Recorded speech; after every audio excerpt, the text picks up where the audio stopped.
Nos conectamos a la metrópolis en la 92.9 en Santiago. La Clave me escucha.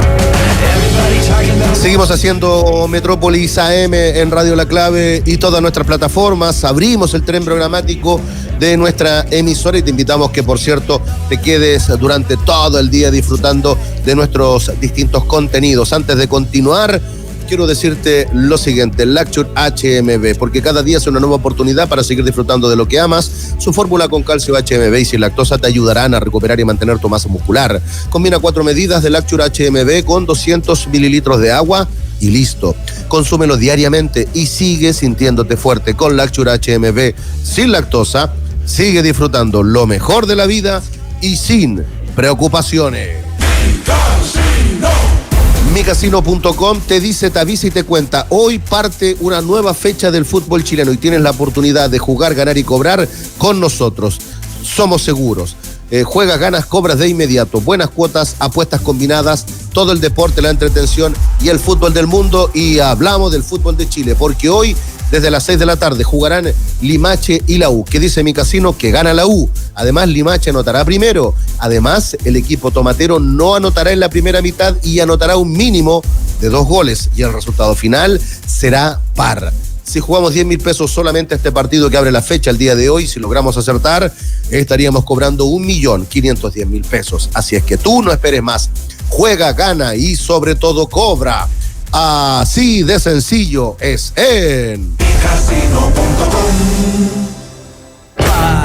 Ustedes ya adelantaron, muchachos, lo que puede ser llamativo en esta fecha, sin profundizar en los Limache y la U, Colo-Colo Unión, ni tampoco en la Católica La Serena. Esta es la fecha de este fin de semana: 6 de la tarde Limache y la U, mañana 3 de la tarde Everton Cobresal, 5:30 Colo-Colo Unión, 8 de la noche Coquimbo Palestino, partidazo. Domingo Ñublense O'Higgins, la Católica La Serena a las 3 de la tarde, Iquique ante La Calera, y el lunes van a jugar Audax Italiano y Huachipato. Brevemente una pasada por la Católica La Serena, Yerko, dame una opinión y una pincelada de lo que puede ser este partido para la Católica, que viene mal, que no propone, que juega mal, que no enciende, no prende, ante un equipo de La Serena que consiguió su primera victoria de la mano de Paolucci el fin de semana. Sí, me adelanté un poquito en el bloque anterior. Es un partido clave para Católica, quizás no desde esa necesidad tan imperiosa de conseguir el resultado, sino que yo diría más bien del funcionamiento. O sea, el partido con O'Higgins fue terrible, no sé si se puede jugar más mal de lo que mostró el equipo de Núñez en el duelo ante O'Higgins. Y me parece muy curioso porque yo siento y lo he dicho en programas anteriores, que con este plantel Católica puede pelear un poquito más. Tiene variantes, un plantel un poco más largo para poder dar rotación al equipo mientras se disputen los partidos por parte de Thiago Núñez, pero siempre es lo mismo, ¿no? Un Sampedri muy desasistido, que no toca la pelota prácticamente en todo el partido, un Jader Gentil que se insiste en su titularidad a pesar de que es insuficiente su aporte en el juego de Católica, y ahí otros te van empujando más o menos el barco, como Clemente Montes, que ha tenido una mejor temporada, por ahí Fernando Zucchi, que tiene altos y bajos, y el aporte del Simbi Cuevas, pero siento que se puede jugar un poco mejor con este equipo de Católica, y lo dijo Gary Medel, la responsabilidad está acá en la cancha, y de ahí a que puedan mejorarlo es parte de ellos, pero también en gran parte responsabilidad de profesor. Edson, es complejo cuando se presenta cada fin de semana un juego de la Católica. Tú no sabes con qué te vas a encontrar. Con un partido aburrido. Los partidos de la Católica no son buenos. Sí. Ahora, no vayan a decir nada de Jader Gentil, nada, porque se puede enojar Thiago. Entonces, para cuando partamos los análisis, hay que obviarlo. Tampoco le podríamos preguntar por qué en el último partido él lo sacó. A lo mejor también él entra en la dinámica respecto a este tipo de situaciones, porque él lo terminó modificando ahí en el partido ante Everton. ¿Sabes qué me pasa en la Católica? En una Católica que no anda bien. Me gustaría ver a un jugador formado en casa y que cada vez que entra responde con más protagonismo. A mí me gustaría ver mucho más a Rosell, por ejemplo. Creo que Rosell hay que encontrar un espacio para que pueda ser titular, ya con lo que ha mostrado la Católica, con los jugadores que ha utilizado.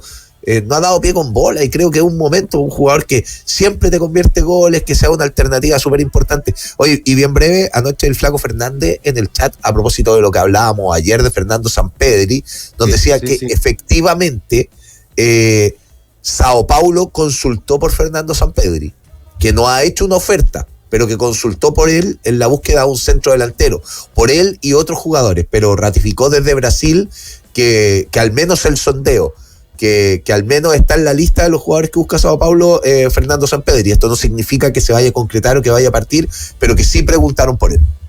Oye, a propósito de Rosell, ahora salió la nómina de la Roja para sub-20 para el amistoso ante Nueva Zelanda, y está Sebastián Arancibia, el lateral derecho de Católica, que anda bien ese cabro, ¿no? Yo le digo cabro porque soy un poco más viejo. Está Francisco Rosell y también Diego Corral. Diego Corral que dentro de lo que ha podido sumar, creo que ha mostrado algo interesante para lo joven que es. Tiene a Rosell, tiene a Corral, tiene a Arancibia, tiene a Cerda, y por ahí debe tener algo más. Con esto lo cierro, ¿no? Y me parece que es súper interesante lo que marca Edson y Yerko, es que, por último, si este entrenador apostara a darle mayor oportunidad, no más que apostar, tuviera la convicción de darle mayor continuidad a los jugadores jóvenes, quizás el ruido y la crítica sería menos, porque uno dice, bueno, está apostando con los de acá, pero bueno, sabemos la mano, la idea y lo que quiere el técnico de la Católica. Va a jugar con la Serena. La U parte hoy día la fecha. Yerko, antes de entrar a Colo-Colo, Edson también. ¿Qué se puede esperar de este partido donde hay que eventualmente sumar 3 puntos para seguir pensando en la pelea por el campeonato, pero también el foco está puesto en Botafogo, Yerko? Sí, claro, es un partido que de alguna manera será el tentempié a la próxima semana, que es un duelo de vida o muerte para la U. Se juega el semestre, ¿no?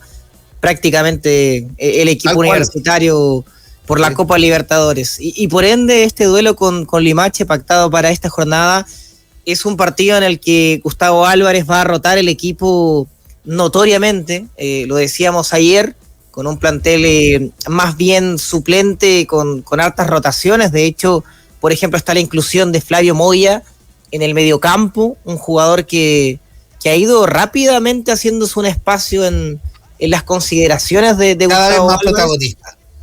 Claro. Es bueno el cabro, a mí me gusta, sí. Juega con harta personalidad. De hecho, a propósito justamente de esta nómina que les comentaba, sub-20, él está contemplado junto a Agustín Arce para este duelo ante Nueva Zelanda. Y la banca, ojo con la banca, porque estará conformada entre ellos por Charles, digamos, entre otras variantes, por Charles Aránguiz y Poblete. O sea, por ahí también puede haber un tipo de inclusión de jugadores más titulares, pero eso depende, por supuesto, del trámite del partido. Es una decisión súper difícil, súper entendible. A ver, acá los que mejor ven cómo está el plantel, los que mejor proyectan y los que entienden la dinámica del fútbol son los entrenadores. Porque este debate lo tenemos todos los años, que hay participación en Copa Libertadores. ¿Y por qué dosificar? ¿Y por qué si los equipos chilenos juegan tan poco y resulta que uno mira al otro lado de la cordillera y cuando hay Copa Libertadores los equipos argentinos dosifican? Es más, cuando llegan las instancias finales en los torneos europeos, los equipos europeos también dosifican y también cambian jugadores. Yo siempre entrego el mismo argumento yendo a Argentina, yendo a Brasil, yendo a Europa, de que esto pasa como una realidad, sobre todo teniendo en cuenta que ahora la U tiene un viaje de por medio, un viaje a Brasil, que es largo, que te complica a los jugadores. Ahora la U se juega mucho, porque que Limache le quite puntos a la U con un equipo semi-alternativo de Universidad de Chile, por cómo juega Limache, uno dice, tal vez no es descabellado. La U ha demostrado que con equipo alternativo gana, lo ha demostrado, pero podría pasar. Y después no obtiene un buen resultado en Copa Libertadores y se cuestiona todo, porque finalmente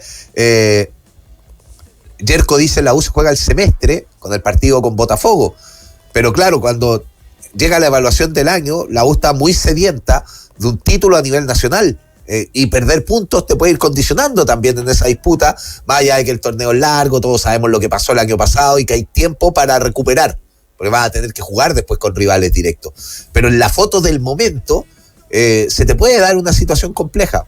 Entonces, yo entrego mi opinión para que no sea con el diario del lunes, porque después todo esto se complica. Yo creo que está bien lo de priorizar Copa Libertadores.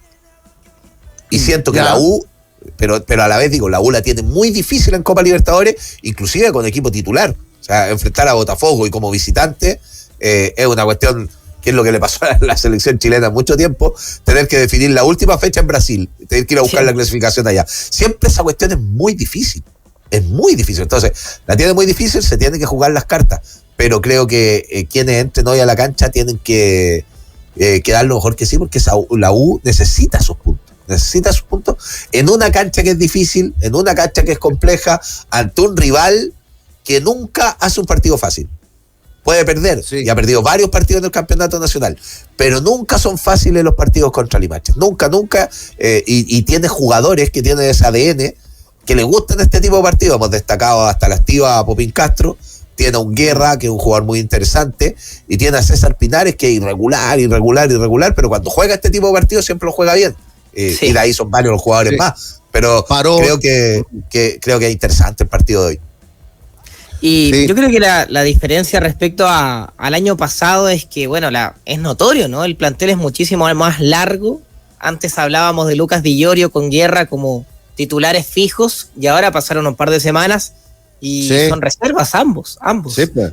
Entonces, yo lo que decía, lo que he marcado y lo sostengo, si Álvarez paraba este equipo que va a poner el día de hoy en la fecha 4, todos decíamos, wow, cuidado, mira, esto está recién empezando, pero claro, vamos a encarar la fecha 12 y ya viene con un trabajo sostenido en la semana, jugando, planificando, mecanizando, y yo siento que estas opciones que tiene el día de hoy perfectamente pueden rendir y cumplir el objetivo, que es, como lo marcan ustedes, muchachos, los 3 puntos y jugarse el semestre contra Botafogo. Muchachos, antes de entrar en Colo Colo, es momento de presentar el partido del día en micasino.com. El partido del día, micasino.com. Van a jugar el día de hoy desde las 14:45 horas buscando un nuevo Scudetto. El Nápoles recibe en el estadio Diego Armando Maradona al Cagliari. El Nápoles con la primera opción de ser campeón y sumar un nuevo Scudetto. ¿Cuánto paga el equipo napolitano? Un factor de 1.20, 6.66, 6.66. Mira, el Cagliari. Y la victoria de Cagliari está pagando 15.00. Nápoles ante el Cagliari. Serie A es el partido del día presentado por micasino.com. Edson, Mundo Colo Colo. Ayer se vuelve a entrenar el plantel, lo hace bajo la dirección técnica de Jorge Almirón. No tengo certeza de detalles de si se juntaron o no se juntaron, si fueron con el representante, si fue en el Monumental o en otro lado, pero al parecer no se avanzó porque no hubo información y no compartiste nada. Habló Javier Correa el día de ayer, da cara, ¿cierto?, con algún grado de fastidio ante ciertas preguntas. Dice, de aquí para adentro está todo bien, quizás ustedes para afuera lo ven todo mal. Veo que el entrenador trabaja, le agradezco porque me trajo, cómo nos estamos preparando de una forma muy profesional, pero claramente el tema no está para nada tranquilo en Macul por el ruido que hay arriba. No sabemos realmente cómo puede estar la cosa interna, pero me parece que también más el foco que abre Daniel Morón hacen y dan cuenta de un presente complejo de cara al partido de mañana con la Unión. Edson. Sí, hay que, respecto a lo de Morón, mencionar que fue algo que manifesté finalizada la reunión. Él habló y defendió a Jorge Almirón en la reunión de directorio. No es que después haya hablado y que esto haya surgido, porque ayer como que reflotó la noticia, pero públicamente Morón ha guardado silencio, sino que solo fue la postura que manifestó al interior del directorio el día de la reunión, que con el correr de los días se han ido filtrando más detalles, que ha generado, ojo, molestia, tanto en el bloque Moza como en el Club Social, la postura de Morón. Y que es súper analizable. Yo conversaba con alguien al interior y me decían, claro, cuando ya hay una decisión casi tomada del técnico, cuando hay un montón de malos resultados, el técnico, o sea, el gerente deportivo sale a decir, oye, esta responsabilidad no es del entrenador, es de los jugadores. Se habla de que manifestó que 7 jugadores no deberían estar, que habría que sacarlo. Y me decían, ¿y por qué no lo dijo antes? ¿Por qué no tuvo reuniones con el entrenador y manifestó la postura? ¿Por qué no se lo comunicó al directorio que había en este tipo de problemas? ¿Por qué ahora? Entonces también había como harta molestia respecto a la situación y a la desidia. A mí eso me ha manifestado. Hay mucha desidia en Daniel Morón en las acciones, en lo que hace al interior desde el cargo tan importante que tiene. Más allá de esto que se habla siempre de si tiene o no tiene las atribuciones, pero cierto es que desde la iniciativa propia es muy importante que manifieste ese tipo de situaciones. ¿Y por qué? Justamente si él sentía que pasaban estas cosas, tampoco lo conversó con el técnico tampoco tomó decisiones respecto a esta situación. Entonces ha generado bastante debate lo que ocurrió con Daniel Morón. Respecto a lo de Javier Correa y la conferencia de prensa, estuvo bien interesante. Me parece que Colo-Colo ha ido, no sé si es forjar nuevo liderazgo, porque los liderazgos no son obligatorios, pero han ido surgiendo distintas vocerías. Ha pasado a tener más silencio, y me parece que es medio consensuado esto. Esteban Pavés, que no habló tras el último partido, que no, se habla de que estaba enfermo, tenía sentido de que se fuese rápido, pero no habló Esteban Pavés, no ha hablado Arturo Vidal tampoco lo ha hecho a través de sus redes, y por ejemplo, en cancha, lo primero, para el partido con Ñublense el otro día, quien asumió mucho liderazgo, desde el querer la pelota, de ir para adelante, de como motivar a sus compañeros, fue Claudio Aquino, y que finalizado el partido, también habló con la transmisión oficial, había sido elegido la figura, eso ayudó a que hablara, pero dijo tenemos que remar todo, acá hay que guardar más silencio y trabajar más, fueron como las declaraciones tomando la rienda.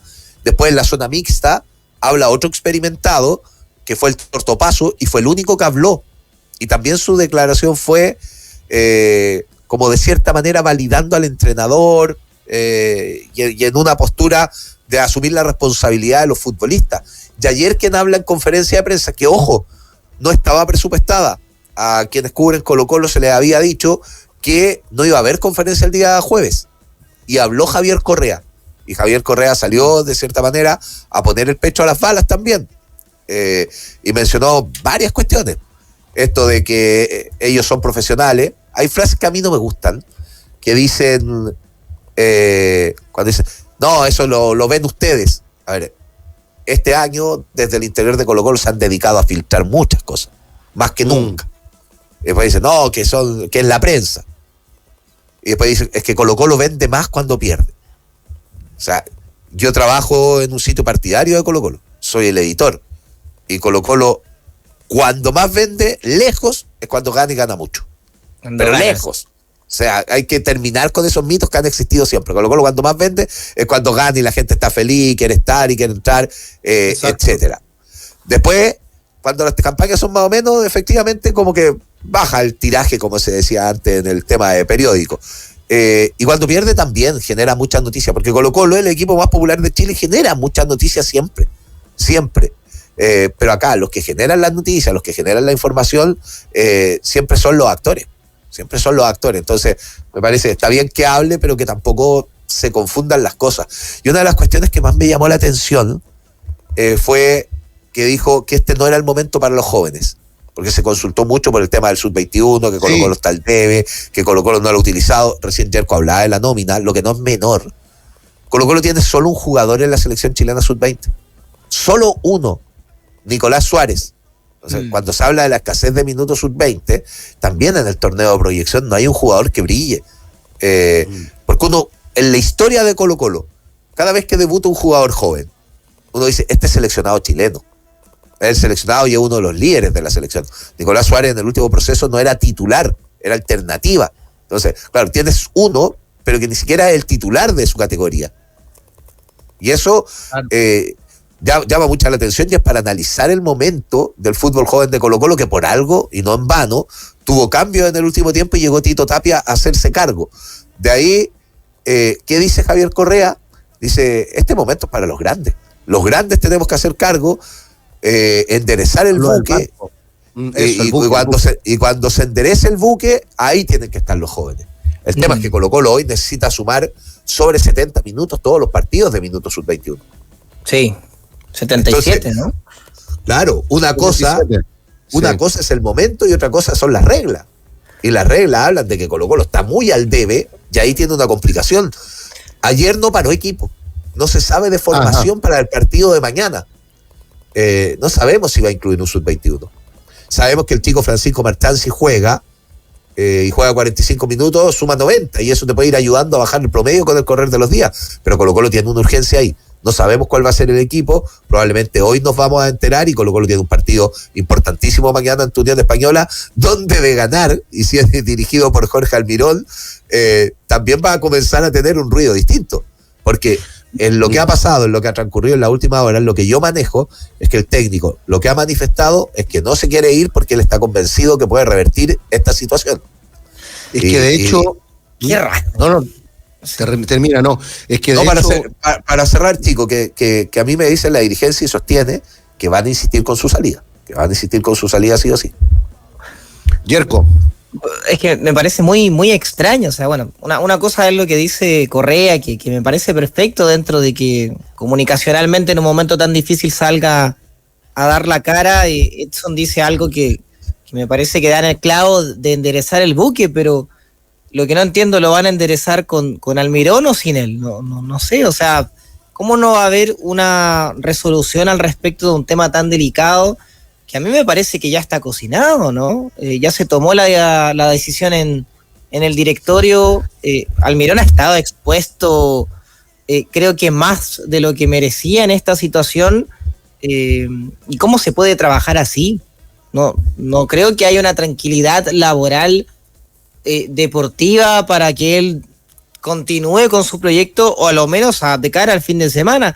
¿Qué pasa si ante Unión Española Colo-Colo gana y gana bien? Sobre todo porque la Unión viene en un proceso malísimo futbolísticamente. Me genera muchísima incertidumbre, o sea, ¿qué va a pasar?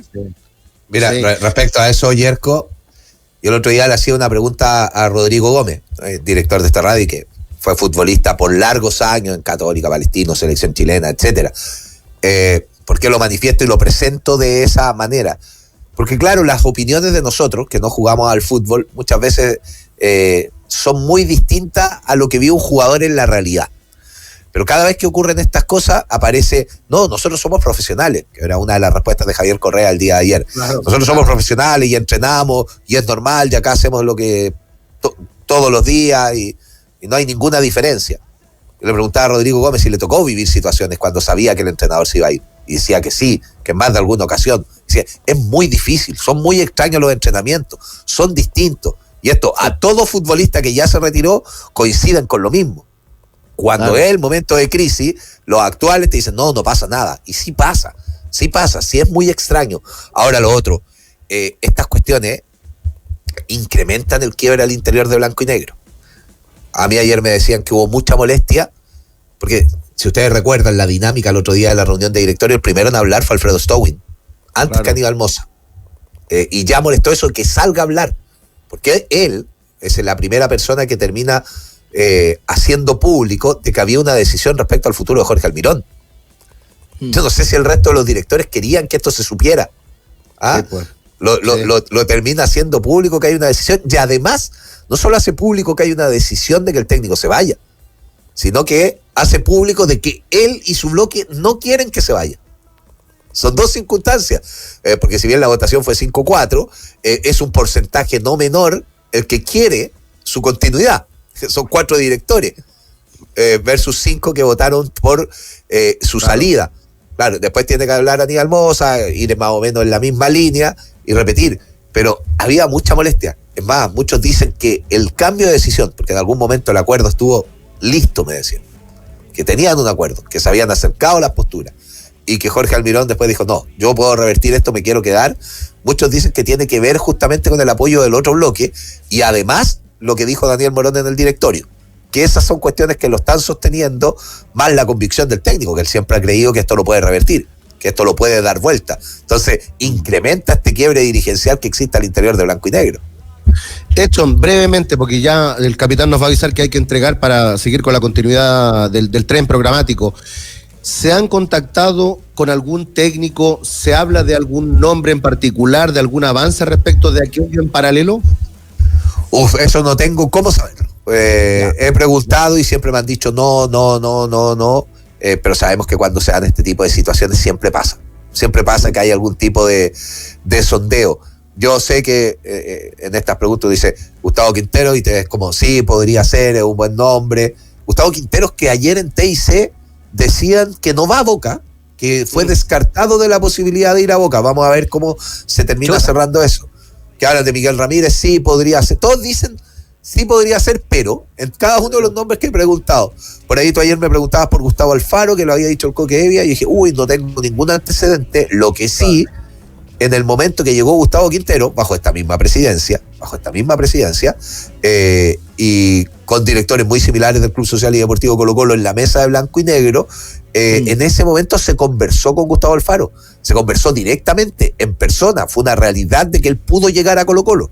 Entonces, no es descabellado pensar que pueda ser una alternativa. Ahora, no sabemos qué va a pasar con el banco de Colo-Colo, y de momento va a dirigir Jorge Almirón a Estudiantes de Española, salvo algo de última hora que pase en los próximos minutos. Bien, Yerko, Edson, tenemos que cerrar, despedir lo que fue esta semana, bueno, y encarar todo lo que se nos viene este fin de semana para volver a encontrarnos el día lunes en una nueva emisión del Metrópolis AM.